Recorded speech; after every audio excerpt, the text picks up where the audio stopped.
Rajasthan রয়্যালসের coach হচ্ছেন রাহুল দ্রাবিড়। এবার কি কেকেআরের মেন্টর হচ্ছেন কুমার সাঙ্গাকারা? বিস্তারিত খবর জানতে হলে ভিডিওটি সম্পূর্ণ দেখুন।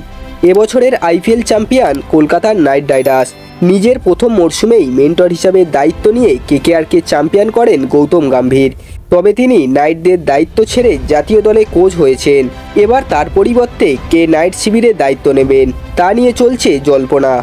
সাম্প্রতিক এক সূত্র মারফতে জানা যায়, কুমার সাঙ্গাকারার সঙ্গে কথাবার্তা চালাচ্ছে কেকেআর ম্যানেজমেন্ট। কুমার সাঙ্গাকারা 2021 সাল থেকে রাজস্থান রয়্যালসের সঙ্গে যুক্ত রয়েছেন। তার তত্ত্বাবধানেই রাজস্থান রয়্যালস 2022 সালে আইপিএলের ফাইনালে পৌঁছায়। এবছরেও আইপিএলে রাজস্থান রয়্যালস তৃতীয় স্থানে শেষ করে। তার রেকর্ড বেশ ভালো। তবে প্রাক্তন ভারতীয় কোচ রাহুল দ্রাবিড় প্রায় এক দশক পর ফের একবার রাজস্থানে ফিরছেন। ফ্র্যাঞ্চাইজির মধ্যে প্রধান কোচের দায়িত্ব নিয়েছেন দ্রাবিড়।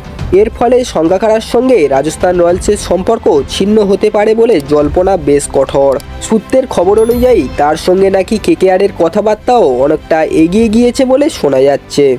কেকেআরের প্রধান কোচের দায়িত্ব রয়েছেন চন্দ্রকান্ত পণ্ডিত, বোলিং কোচ ভরত অরুণ। কিন্তু মেন্টরের জায়গা এখনও ফাঁকা।